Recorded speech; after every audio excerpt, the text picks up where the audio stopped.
On va pouvoir commencer. Merci beaucoup Arnaud d'être avec nous. Merci à tous et à toutes. Je me présente, Ayoub Rouzi, directeur pédagogique pour à Paris. On sera avec vous pour les prochaines 45 minutes à peu près pour parler de la vision d'un professionnel de la cybersécurité. Les deux dernières fois, c'était avec des alumni de Guardia. Et donc, l'objectif, c'est de partager avec vous la vision d'un professionnel, de répondre aussi à vos questions et de vous parler un petit peu du programme pédagogique et du processus d'admission de Guardia Cybersecurity School. Donc, pour démarrer, est-ce que tu peux te présenter, Arnaud, ton parcours, ton poste actuel et l'entreprise dans laquelle tu travailles? Oui, bien sûr. Bonsoir à tous et à toutes. Donc, Arnaud Villader, je suis le président du groupe SJCIS, structure spécialisée en cybersécurité, notamment dans la partie formation audit et gestion de crise cyber. Donc, on accompagne nous, des entreprises qui ont subi des cyberattaques. On les aide à sortir de cette situation. On va aussi participer sur la partie communication de crise et sur la partie négociation des rançons. On est référencé auprès du ministère des Affaires étrangères, on est référencé auprès des CSIRT, donc c'est des centres de réponse aux incidents cyber de la région Centre-Val de Loire. On travaille aussi pour l'Institut d'autres études de la Défense nationale, notamment sur la partie conférence.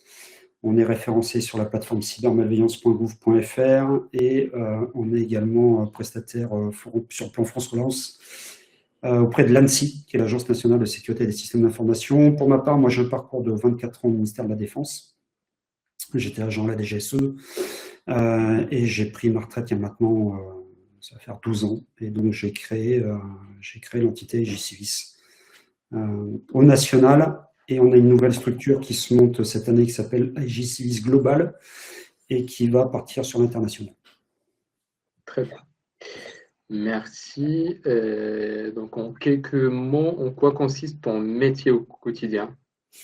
Alors moi, mon métier au quotidien en tant que dirigeant d'entreprise, c'est de staffer les équipes, d'aller chercher aussi des nouveaux prospects, des nouveaux clients, des nouveaux partenaires.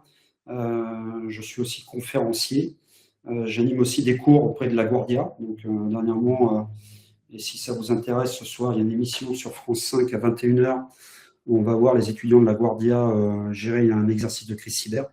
Donc c'est une émission sur l'économie de défense. Et donc, on a une équipe télé qui est venue nous filmer chez Guardia. Ensuite, je vais monter des exercices de crise cyber. Je vais faire des déplacements aussi un petit peu partout en France pour aller rencontrer des futurs clients, des futurs partenaires dans ces différents domaines-là. Très bien. Effectivement, rendez-vous ce soir à 21h sur France 5 pour les personnes intéressées, même en replay sur l'émission qui va parler de l'économie de la guerre, c'est ça? Exactement. Et donc, rentre dedans le prisme cybersécurité, qui est vraiment quelque chose qui va exploser dans les années qui viennent. On va vraiment avoir besoin de spécialistes cyber. Très bien. Parfait. Dans le chat, n'hésitez pas si vous avez des questions. Donc, on va avoir une séance questions-réponses à la fin, mais vous pouvez poser vos questions aussi au fur et à mesure sans problème. Donc, ma question suivante, c'est quel a été ton parcours pour arriver à ce poste aujourd'hui? Donc, mon parcours, moi, je suis rentré par la petite porte. C'est-à-dire que je suis rentré, je me suis engagé à 18 ans dans l'armée. J'avais un niveau, alors ça ne va pas parler aux plus jeunes, mais j'ai arrêté l'école mon 11 secondes parce que c'était pas mon truc et que j'avais besoin de quelque chose qui bouge. Donc, je me suis directement engagé dans les parachutistes. J'ai beaucoup voyagé, j'ai fait pas mal de missions à l'étranger avant de rejoindre effectivement la DGSE où j'ai fait d'autres missions aussi. Mais je me suis construit tout seul. Donc voilà, j'ai appris des échecs, parce que ça c'est important dans la vie. La vraie vie où tout se passe bien, comme on peut voir sur les réseaux sociaux, où on réussit tout le temps, c'est pas vrai. Donc voilà, je me suis construit tout seul. j'ai appris, je me suis planté, je me suis relevé. Et c'est un peu aussi ce qui m'a attiré, moi, dans la partie cybersécurité, c'est qu'il y a tellement de métiers différents, en fait, qu'on apprend tous les jours, et c'est tout le temps ce que j'ai recherché. Donc, c'est apprendre de nouvelles choses. Donc, maintenant que moi, j'ai un niveau Bac+5 que j'ai passé, en étant rentré au niveau du ministère de la Défense et continuant mes études après. Donc, voilà un petit peu mon parcours. D'accord, très bien.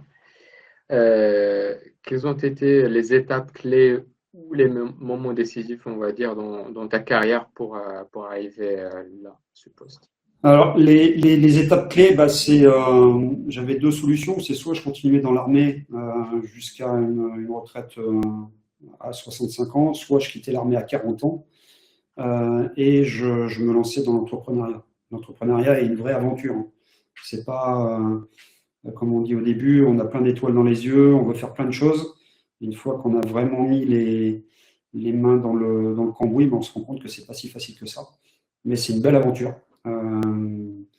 Et puis, je me suis forgé comme ça au fur et à mesure sur tout ce que je vois. J'ai appris des choses aussi depuis que je travaille avec Guardia, parce que j'ai rencontré des étudiants qui sont vraiment investis.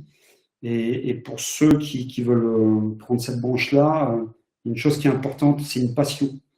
Si vous voulez faire de la cybersécurité juste en travaillant à l'école et faire 8h midi et 14h 18h et pas aller plus loin, vous ne percerez pas dans la cyber, c'est pas vrai. Donc je préfère être clair dès le début. Il faut être passionné. C'est pas juste, et je veux être transparent avec tout le monde, hein, être un spécialiste cyber, c'est pas juste avoir une capuche sur la tête et puis taper sur un clavier, comme on peut beaucoup le voir. Il y a énormément d'investissement, de passion dans ce métier-là, et c'est ce que j'ai retrouvé avec une grosse partie des étudiants chez Guardia. Donc c'est ça qui est intéressant, c'est qu'on a vraiment des gens passionnés. Effectivement, la cybersécurité évolue toutes les semaines, même tous les jours, des fois, en fonction des tendances et des sujets d'actualité. Effectivement, il faut rester toujours à jour, il faut toujours faire sa veille, il faut participer au maximum d'événements, tout ce qui est lié aux conférences, tout ce qui est compétition cyber, donc les CTF, les TraceLab, etc. C'est quelque chose d'indispensable, effectivement. Et ça vient avec la passion.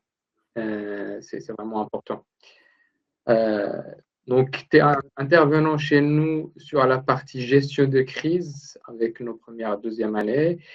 Tu as coaché aussi des étudiants entrepreneurs. Est-ce que tu peux nous parler un petit peu déjà de l'événement Pitch Entrepreneur de l'année dernière et de ton coaching du premier semestre? Donc, oui, on a des étudiants qui sont entrepreneurs, hein, qui veulent prendre la voie de l'entrepreneuriat. Donc, le but si j'ai bien compris ta question, c'est comment je pratique mon coaching par rapport aux étudiants. Oui. Déjà, c'est de leur dire que ça ne va pas se faire du jour au lendemain, que ça va demander beaucoup de travail, que ça va demander beaucoup d'énergie et beaucoup d'investissement. Donc, et j'apprends aussi aux étudiants, on ne viendra pas vous chercher. C'est-à-dire que c'est à vous de trouver la chose qui va vraiment intéresser vos futurs clients. Il va falloir gérer ses dépenses, ça c'est un gros sujet. Parce que monter une boîte, monter une société, ça coûte de l'argent. Donc déjà, il faut avoir un peu d'argent de côté. Il ne faut pas se planter aussi sur est-ce que je monte une SARL, est-ce que je monte une SAS, est-ce que une SASU. Voilà, ici, c'est vraiment savoir vers quelle structure je veux aller. Parce que si je me trompe dès le début, ça va me coûter encore de l'argent pour fermer la boîte et en ouvrir une autre. Avoir confiance en ses associés, parce que parfois on n'est pas tout seul, donc on a des associés. Et ce qui est très très important, c'est que monter une société avec un associé, c'est comme se marier. C'est la même chose. Donc il faut vraiment tout border dès le début. Et ensuite, c'est avoir des idées de développement. Donc regardez le marché, comment il évolue dans le domaine de la cybersécurité. Faites attention aux voies que vous allez prendre, notamment avec l'évolution de l'intelligence artificielle. Ne commencez pas à prendre une voie où l'IA va tout manger et vous ne pourrez pas vous sortir de ça. Donc, il faut regarder un petit peu comment c'est en train d'évoluer en ce moment. Et puis, derrière, c'est pareil, c'est de la passion, c'est une envie, c'est des nuits blanches, mais quand on arrive à atteindre son objectif, c'est juste grisant. Et puis, il y a une chose aussi, c'est qu'en étant votre propre patron, vous avez votre propre liberté. Et ça Très bien. ça peut. Exactement. C'est pour ça qu'on pousse au maximum les étudiants qui ont des idées de création d'entreprise, de tenter, d'essayer de doser, de voir comment ça se passe. Et au pire, ça ne va pas marcher, on passe à autre chose, on apprend des choses, c'est ce qui est important. C'est super important. Super important. Vous vous planterez, dans tous les cas. Quelqu'un qui réussit à monter sa boîte et qui se plante jamais, ça n'existe pas. C'est très formateur. Voilà. Et vos échecs, ne les prenez pas comme la fin du monde, prenez-les comme une leçon et tirez-en tout le positif. Parce que si dès que vous avez un échec, vous morfondez, vous restez dans un coin et vous faites, c'est pas la peine de faire entrepreneur. Changez, exactement. Soyez salarié, mais pas entrepreneur, parce que ça va être tout le temps. Il y a tout le temps quelque chose de nouveau, en positif ou en négatif, qui vous tombe dessus. Très bien. Donc, pour revenir à la gestion de crise, est-ce que tu peux nous expliquer concrètement c'est quoi pour quelqu'un qui ne connaît pas? Alors, là, la gestion de crise, en fait, c'est une situation dans laquelle, alors je parle pour les entreprises, mais il n'y a pas que, c'est une situation dans laquelle tout ce que vous aviez prévu, ça ne marche pas, ça ne marchera pas. Et donc, vous allez vous retrouver dans une situation à flux tendu. C'est-à-dire qu'il va falloir structurer votre réponse par rapport aux faits qui se passent actuellement dans l'entreprise. Donc là, je prends l'exemple d'un ransomware. On a accompagné des entreprises qui ont pris des ransomware. Donc, ransomware, c'est toutes mes données sont chiffrées. Et derrière, on me demande de payer une rançon pour pouvoir récupérer ces données. Donc, nous, qu'est-ce qu'on va faire? On va intervenir dans l'entreprise, on va mettre des spécialistes en place pour piloter ce qu'on appelle la cellule de crise. Dans la cellule de crise, vous allez avoir la direction, vous allez avoir les ressources humaines, vous allez avoir la partie comptabilité, la partie finance, la partie logistique, la partie informatique, SI. Et tous ces gens-là vont devoir, dans leur corps de métier, prendre des décisions et mettre en place des actions pour sortir le plus vite de cette situation. Parce que ce qu'il faut comprendre dans une entreprise, c'est que si je n'ai pas d'ordinateur aujourd'hui, je ne peux pas travailler. Regardez le nombre d'entreprises dans le monde qui peuvent travailler encore sans outils informatiques, sans téléphone, sans boîte mail, il n'y en a pas des milliers et des cents. Donc, si j'ai plus de système d'information, je ne peux plus travailler. Donc, nous, on est là pour les aider. Et il y a deux types de crises. Il y a la crise, gestion de crise organisationnelle. Donc là, on va être avec toute la direction de l'entreprise. Et vous allez avoir la gestion de crise technique. Et donc là, c'est des spécialistes qui vont être avec les spécialistes du SI, donc la partie informatique, et qui vont les guider et qui vont les aider pour essayer de, remonter l'architecture informatique, 2, voir si les données qui ont été chiffrées, est-ce que les sauvegardes fonctionnent. Mais avant de réinjecter des sauvegardes, il faut contrôler tout son système d'information parce que les cybercriminels mettent en place ce qu'on appelle des sondes. Et donc, les sondes, c'est un peu des bombes à retardement. C'est-à-dire que si je relance mon système d'information en injectant mes données qui étaient correctement sauvegardées, mon système, il n'est pas contrôlé et il peut péter à n'importe quel moment et me retrouver à nouveau avec des données chiffrées. Donc, tout notre travail, c'est de faire en sorte que l'entreprise reparte le plus vite possible. En moyenne, ce qu'il faut savoir, c'est que nous, en région Centre-Val de Loire, une cyberattaque, ça coûte entre 100 000 et 200 000 euros à l'entreprise. D'accord. Et dernièrement, on a accompagné une entreprise qui perdait 1 million d'euros de chiffre d'affaires par jour pendant 3 semaines. Donc, il faut avoir les reins solides. Et ce n'est pas évident. Donc, ce qu'on fait aussi en amont, nous, c'est qu'on fait des formations. Donc, on forme le personnel des entreprises, aussi des collectivités, etc., des associations, à savoir anticiper une gestion de crise cyber et à se préparer le jour où ça va arriver. Très bien. Donc, à quoi ressemble une journée type dans ton métier? Donc, une journée type, aujourd'hui, j'ai les gars qui travaillaient sur Demain, on a une mission, on va sensibiliser des enfants sur le cyberharcèlement.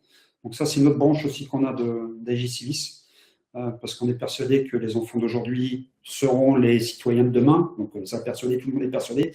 Mais surtout que les enfants d'aujourd'hui vont être hyper numérisés demain.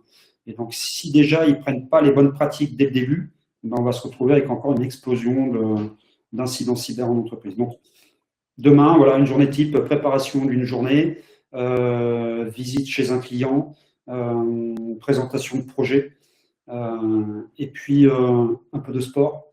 Ça, c'est important aussi. Pour ceux qui veulent bosser dans la cyber, rester assis toute la journée derrière un écran, pensez à marcher ou courir. Voilà, moi, le but du jeu, c'est de faire une séance de 1 heure tous les jours. Ça fait du bien aussi pour s'oxygéner la tête, pour reposer les yeux, parce quand on reste pareil derrière un écran toute la journée, donc pensez à ça. Ça aussi, c'est important c'est un point qui est important pour moi et c'est ce que je demande aussi sur mes équipes, c'est faites attention à votre hygiène alimentaire. Voilà, toute la journée derrière un écran à boire du soda et à manger des bonbons Haribo, bah, c'est pas assez cool. Au début, on ne se rend pas compte quand on a 20 ans, mais quand on en a 40, c'est plus la même. Donc voilà, c'est la journée type, ça va être ça. Très bien. Et donc, qu'est-ce qui te plaît dans ton métier aujourd'hui, dans la gestion des crises? Alors, toutes les crises sont différentes, donc c'est ça qui est intéressant. Elles se pilotent à peu près de la même manière, mais chaque situation est différente et donc c'est pas parce qu'on est un spécialiste en gestion de crise qu'on va arriver et que tout va bien se passer forcément. On a toujours plein de ce qu'on appelle des satellites qui vont se greffer à la situation de crise, qui vont rajouter une crise sur la crise. Et en fait, c'est ça qui me plaît. C'est de ne pas faire tout le temps la même chose, d'aider les autres aussi parce qu'on sensibilise beaucoup. Et on apprend des choses et on apprend essentiellement aux gens d'éviter de se faire arnaquer sur Internet, de protéger les enfants, notamment sur toute la partie pédopornographie, qui est un vrai sujet aussi. Donc, leur expliquer que derrière les écrans, il n'y a pas forcément des belles personnes, même si on a une belle image. Donc voilà, c'est ça, aider son prochain. AJ Civis, ça veut dire protection citoyenne en latin. Donc, c'est vraiment notre doctrine, c'est aller aider et protéger les gens sur le numérique. Très intéressant. Donc, à Guardia, on apprend à nos étudiants à la fois la cybersécurité offensive, défensive, mais tout ce qui est lié au renseignement, à la GRC. Effectivement, toi, ton domaine, il touche aux 4 secteurs en fin de compte. Ouais. À la fois l'aspect préventif, mais aussi de gérer la crise pendant la crise. Exactement. Et pendant la crise, il y a plusieurs vecteurs. Donc, tu en as parlé, mais il y a aussi cette partie défensive. Alors, nous, on fait pas beaucoup d'offensifs, pour être transparent. On est plus sur la partie défensive, mais on fait pas mal aussi d'OSINT. C'est de plus en plus demandé. C'est quelque chose sur la partie pour avoir du renseignement, parce que tout le monde laisse des traces numériques et on peut aller chercher des informations intéressantes tout en respectant la loi. Là aussi, c'est un vrai sujet. Ça aussi, c'est quelque chose qu'on fait passer parce qu'il ne faut pas faire tout et n'importe quoi aussi avec son ordinateur. Et c'est ce qu'on explique, parce que ça peut être tentant aussi, certains jeunes, de vouloir basculer de l'autre côté, parce qu'on peut gagner de l'argent, mais sauf que on détruit des vies. C'est-à-dire qu'on va gagner de l'argent, mais nous, on a vu des vies complètement détruites par des gens qui ont été arnaqués, des gens qui ont subi des cyberattaques et toutes les conséquences que ça a derrière. Donc on est là aussi dans cette dynamique d'expliquer que on est là pour protéger les gens, on n'est pas là pour vider leur compte bancaire. Et ça, c'est important. C'est important de faire passer ce message-là. C'est ce qu'on fait aussi avec les étudiants de Guardia. On a toujours ce moment d'échange pour expliquer où sont les limites et où est-ce qu'il faut éviter d'aller. Exactement. Le sujet de l'éthique est très, très important. On rappelle tous les ans, de la première jusqu'à la 5e année à nos étudiants, car on a vu des exemples de carrières détruites malheureusement, de très très bons profils cyber, mais qui dépassent la ligne, on va dire, qui est entre l'éthique et la non-éthique. Car c'est tentant, ça peut être très très tentant. C'est bien raison de souligner ce point. Donc on parle aussi de l'intelligence artificielle, le lien de l'intelligence artificielle avec la cybersécurité. Comment évolue ton secteur, tout qui est lié à la gestion de crise en lien avec l'intelligence artificielle. Est-ce qu'il y a forcément un lien ou pas? Oui, il y a un lien. Il y a un lien, pourquoi? Parce que avec l'intelligence artificielle, on peut aller plus vite sur de la recherche d'informations. La chose où il faut vraiment faire attention, et nous on prend garde à ça avec l'IA, c'est qu'à la fin, alors pas à la fin, je dirais, sur le cheminement, il faut tout le temps qu'il y ait le contrôle de l'humain. C'est-à-dire qu'on ne peut pas piloter une crise juste avec de l'intelligence artificielle. Il faut qu'il y ait le contrôle humain derrière, mais on a travaillé sur des outils qui nous aident dans la vie de tous les jours avec de l'IA. L'IA est en train de prendre une part importante dans le domaine et dans le monde de la cybersécurité. C'est pour ça, comme je disais en préambule, il faut vraiment faire attention vers quelle voie vous allez aller. Et ce qui est intéressant avec Guardia, c'est que la première année, vous allez toucher un petit peu à tout. Et puis après, vous allez pouvoir prendre des décisions et donc les professeurs, l'encadrement est là pour vous orienter sur les bonnes directions. Ça n'engage que moi. Mais aujourd'hui, quelqu'un qui veut faire carrière dans le développement web, il ne faut pas y aller. Je veux dire, quelqu'un qui veut partir complètement sur le dev web, il y a l'IA qui est en train d'arriver. Prenez cette branche dev, mais pas que ça. Ne restez pas que dans cette branche-là. On a besoin de développeurs pour travailler des solutions et faire des contrôles aussi sur ce qui peut être développé par l'IA, parce que l'humain doit rester un axe principal. Mais faites, ça, c'est mon propre avis. Peut-être que je me trompe, hein. Je n'ai pas la science infuse. Peut-être que je me trompe, mais tout de suite, voilà, le dev, il faut faire attention. Où est-ce qu'on veut se positionner sur cette partie-là? Ça, c'est juste un exemple que je donne. Mais nous, l'IA, on s'en sert. On a développé un assistant d'IA en local. Donc là, c'est pareil. L'IA, ça doit être sécurisé. On ne doit pas donner des informations qui partent de partout. Donc oui, on l'utilise en gestion de crise dans nos exercices et dans la vie de tous les jours aussi. D'accord. Effectivement, l'IA est un outil qui est très puissant, qui est important, qu'il faut savoir intégrer et utiliser. Effectivement, tous les chiffres le disent. Les métiers classiques qui refusent d'intégrer l'IA, malheureusement, on le voit au niveau des entreprises, ils se font remplacer par d'autres profils. Le développeur web classique est remplacé par le développeur cyber ou le développeur qui va utiliser de l'IA, donc c'est indispensable. Aller même dans la cybersécurité, le métier de pentester. Donc là, l'intégration de l'IA aussi est indispensable. C'est pour ça que faire savoir, être toujours en auto-formation, c'est vraiment important dans la cybersécurité. Ouais, on le voit de plus en plus, c'est ce qu'il faut voir sur la partie pentest. Ce qui est intéressant, c'est pour ceux qui s'y intéressent, c'est d'aller voir combien, en moyenne, le prix d'un pentest fait par l'humain, combien il est vendu, et le prix d'un pentest fait par l'IA, combien c'est vendu. On est sur des chiffres qui sont juste, il y a un écart qui est juste énormissime. Maintenant, aller faire pentester mon entreprise uniquement par l'IA, j'y vais pas demain. Par contre, c'est intéressant pour les gens qui veulent faire du pentest, c'est d'apprendre à utiliser les outils. Vous avez plein d'outils, mais vous pouvez vous faire aider par l'IA pour gagner du temps. Mais faire un pentest 100% IA en entreprise, moi, je n'y mets pas les pieds pour l'instant. Et on a eu même une expérience récemment à Lille, à l'événement FIC, Forum in Cyber, qui est le plus grand salon cyber en Europe, où on avait 2 équipes de Guardia qui participaient à l'EC2, qui est l'European Cyber Cup, qui est la compétition CTF la plus connue en Europe. On était très bien classés d'ailleurs avec nos 2 équipes. On a vu que cette année, l'IA est devenue un sujet indispensable dans la cybersécurité. On a quasiment toutes les équipes qui utilisent de l'IA dans leur exercice de CTF, dans leur recherche d'informations, que ce soit dans l'OSINT, dans le pentest, dans tout ce qui est Purple Team, donc Red Team contre Blue Team, etc. C'est devenu un sujet vraiment important. Donc, il faut s'adapter. Il y a des personnes qui effectivement, quand ils voient que on peut résoudre des problématiques avec l'IA en très peu de temps, c'est pas très juste. Et je les comprends. Les bons joueurs, on va dire CTF, capture de flag, qui veulent cette adrénaline de faire les choses directement, mais ce qu'on leur a dit, c'est la réalité du marché du travail. Donc, il faut s'adapter, il faut savoir intégrer l'IA, l'utiliser comme un un mentor ou quelqu'un qui va nous aider, mais on ne va pas pouvoir lui donner toutes les informations, toute la data. C'est très risqué. Puis il y a une chose aussi qui est importante, c'est faire une confiance aveugle à l'IA à 100%. Ça reste de l'intelligence artificielle.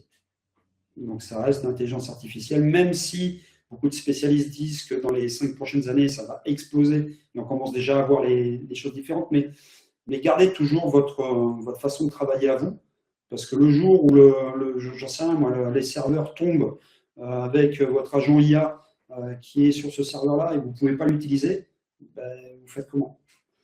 Comment je fais si vous utilisez que de l'agent IA, vous n'avez pas de plus-value en fait. Donc vous devez vous aussi avoir votre plus-value par rapport à tout ça. C'est bien l'IA, c'est un outil en plus qui peut vous faire gagner du temps, mais ne misez pas à 100% sur l'IA. Gardez tout le temps sur l'IA personnel. Tout à fait. Et je dirais la même chose pour la cybersécurité. Des personnes qui s'intéressent au pentest directement, qui veulent aller directement faire du pentest, sans passer par les bases. C'est pas possible. On peut tenter de faire un test de pénétration, mais derrière, on ne va pas voir comment ça fonctionne, on ne comprend pas les bases, etc. Nous, dès la première année, ce qu'on apprend aux étudiants, c'est à la fois les bases de la cybersécurité, c'est-à-dire les réseaux, tout ce qui est virtualisation, cloud computing, le développement, le DevSecOps, avant d'aborder ces sujets qui arrivent très, très, très vite aussi, mais qui sont directement au sujet des bases de la cybersécurité, bien sûr. Très bien. Okay. On a parlé des métiers qui sont un petit peu, on va dire, impactés par l'arrivée de l'IA. Selon toi, quels sont les métiers qui sont particulièrement recherchés aujourd'hui? Les métiers qui sont recherchés dans le domaine de la cyber? Oui. Ouais, dans le domaine de la cyber, on va avoir des spécialistes sur la partie gestion de crise. Ça, c'est quelque chose où il faut qu'on ait des gens qui sachent comment dire, piloter une crise cyber. Donc, pour ça, il faut s'entraîner, il faut passer par l'école, il faut comprendre comment fonctionne le milieu de la cybersécurité. Après, spécialiste architecture réseau, infra. Ça, c'est les bases. Je veux dire, il faut commencer à comprendre comment fonctionne correctement une infra. Et pour ça, je pense qu'il y aura toujours besoin de spécialistes dans ce domaine-là. Il y a quelque chose qui est pas mal à la mode en ce moment, c'est le ZINT. Le ZINT, la partie renseignement. Donc, je crois que Guardia ouvre une branche là-dessus, si je ne me trompe pas. Tout à fait. Bientôt. Donc ça, c'est pareil, c'est quelque chose qui peut vraiment intéresser. Alors, dans le secteur privé, oui, mais ce n'est pas quelque chose qu'on voit en permanence.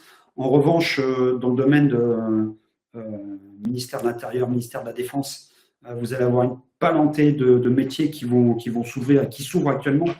Donc, faire un cursus scolaire Guardia et intégrer après des services spécialisés, gendarmerie, police, ça vous donnera vraiment un bagage en plus. Ça, c'est mon avis.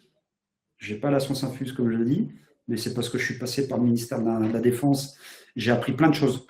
J'ai voyagé, j'ai fait des trucs que personne ne fera dans une vie, je veux dire, je n'aime pas ce mot-là, mais dans une vie civile, d'accord, dans la vie de tous les jours. Et là, si vous allez intégrer aussi ces spécificités cyber dans des domaines comme la gendarmerie et la police, l'armée de terre, l'armée de l'air, défense et de l'espace, vous allez partir à l'étranger, vous allez toucher des trucs. Et tout ça, ça va vous amener de l'expérience pour après arriver sur le marché du travail avec un sacré bagage. Donc c'est intéressant. Mais je ne dis pas que le secteur privé n'est pas... vous avez des belles pépites, vous avez des choses qui sont en train de monter. Mais voilà, il faut sonder un petit peu, il faut regarder un peu ce qui est demandé. Il y a des plateformes pour ça, pour voir les postes qui sont recherchés. Mais c'est pareil, prenez des petites briques un peu partout.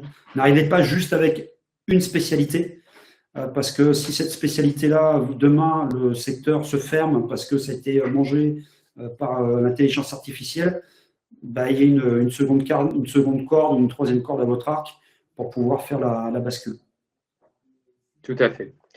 Donc, c'est la vision de Guardia Cybersecurity School, c'est qu'on apprend aux étudiants les 2 premières années toutes les bases nécessaires et qui sont liées à plusieurs métiers cyber, qui vont de la cybersécurité offensive, donc le métier de pentester, hacker éthique, à la cybersécurité défensive, donc le métier d'analyste SOC, analyste CTI, analyste OSINT par exemple, les métiers du forensique aussi, tout ce qui est investigation numérique, le reverse engineering. Il y a plusieurs choses qui sont possibles, mais on parle aussi de la GRC, tout ce qui est lié à la gestion de crise, comme tu as dit tout à l'heure, mais on parle aussi de tout ce qui est lié à l'audit cyber, ainsi de suite, pour que les étudiants puissent avoir plusieurs, on va dire, spécialisations possibles pour leur 3e année et pour qu'ils puissent confirmer cela en 4e année avec une spécialisation et un poste en master qui est plus adapté. Très bien. Si on parle de ta vision en tant que recruteur aujourd'hui, quand tu recrutes ou tu travailles avec des jeunes talents, qu'est-ce que tu regardes en priorité? Alors, c'est un vrai sujet. C'est un vrai sujet. Je vais regarder l'envie déjà.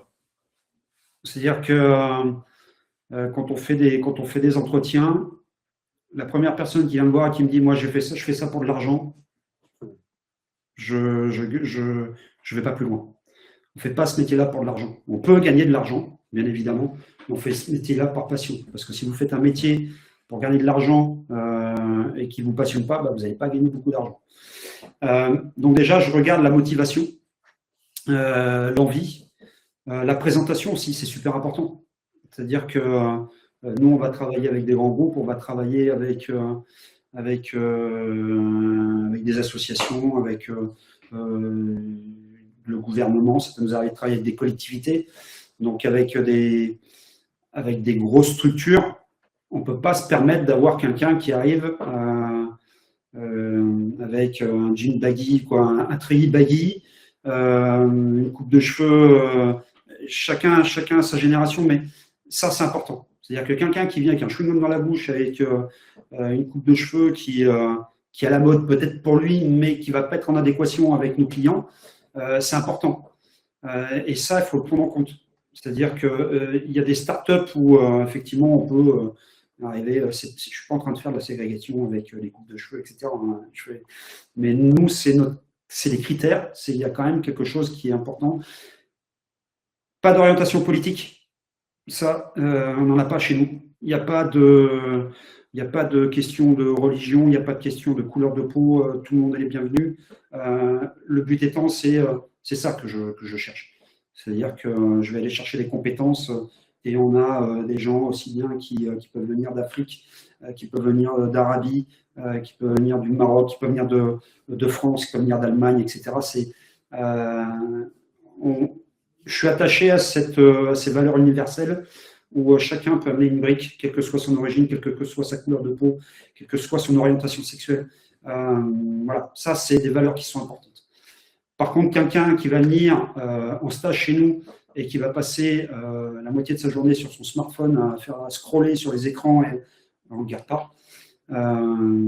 Parce que c'est pas ce qu'on attend. On attend des gens passionnés qui vont aller chercher des idées, qui vont nous amener des idées, parce que chacun peut amener sa brique à l'édifice au niveau de l'entreprise.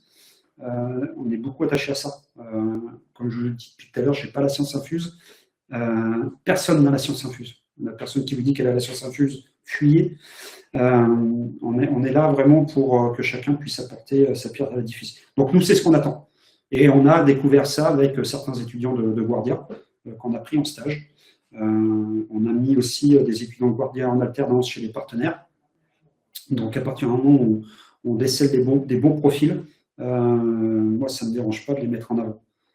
Mais voilà, c'est un savoir-être qui est important, un savoir-faire, un savoir-être. Et surtout, comme je vous le disais aussi, on ne viendra pas vous chercher. C'est à vous de montrer. C'est à vous de montrer les valeurs que vous voulez porter et l'engagement que vous allez mettre dans la cybersécurité. Ça, c'est super important. Et ce que je vous dis là, il y a beaucoup de boîtes qui le mettent en place aussi. Voilà, c'est important de tous ces paramètres-là, c'est quelque chose que je regarde. D'accord, très bien. Parfait. Donc, effectivement, pour résumer, donc c'est les soft skills, la posture professionnelle, être curieux aussi. Donc, c'est quelque chose d'important. Si je peux me permettre, je vais donner un exemple, un conseil. Des CV en alternance, j'en reçois une quinzaine tous les jours. Et je ne peux pas répondre à tout le monde, d'accord. Par contre, on voit ceux qui ont… Je mets ces CV-là de côté. Je vois ceux qui ont généré une lettre de motivation qui n'a pas été générée par l'intelligence artificielle ou qui n'est pas un copier-coller de ce que j'ai trouvé sur Internet. Ça se voit tout de suite quand on reçoit. Mais quand on reçoit, si on a quelqu'un qui nous envoie un truc lambda bateau, on ne lit même pas le CV jusqu'à la fin.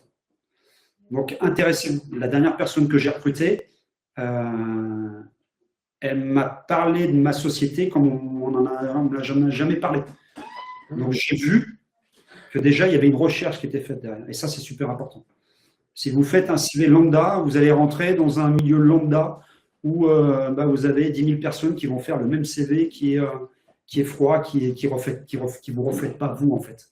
Donc, soyez original. Alors, pas trop, parce que des fois, on voit des trucs originaux, mais voilà. Soyez original et surtout, si vous postulez sur des boîtes, je sais que ce n'est pas facile, parce que si vous envoyez 1000 CV, faire 1000 CV différents, mais s'il y a vraiment des boîtes sur lesquelles vous avez vraiment envie d'aller, montrez-le.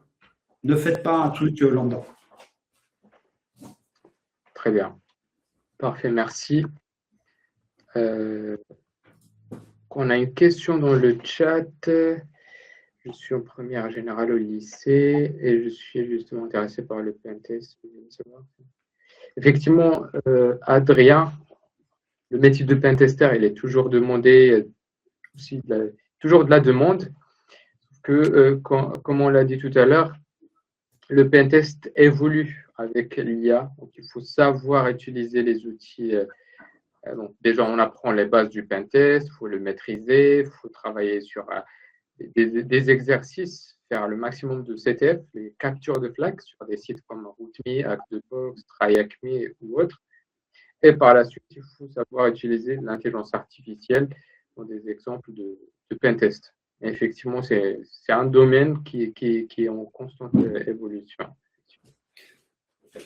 Il y a une chose qui est importante sur le pentest. On voit beaucoup de gens qui, sur les réseaux sociaux, se mettent en avant comme pentesters, etc. Il y a des règles sur le pentest. C'est pas un pentest, c'est pas je suis le champion du pentest, je vais rentrer partout dans l'entreprise. C'est pas comme ça que ça marche. On doit mettre en place ce qu'on appelle une règle d'engagement. Donc il y a quand même des choses à faire derrière. Vous devez vous protéger. Si vous montez une société en tant que pentester, vous devez être assuré pour ça.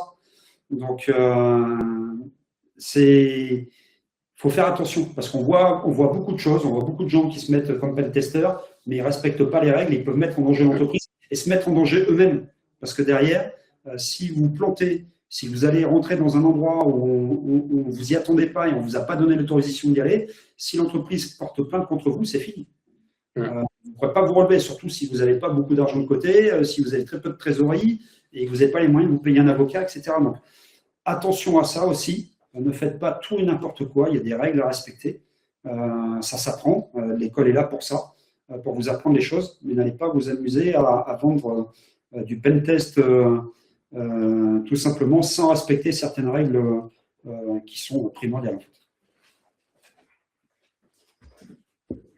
Très bien. Thomas, effectivement, ce webinaire il va être enregistré pour que vous puissiez le revisionner si vous le souhaitez.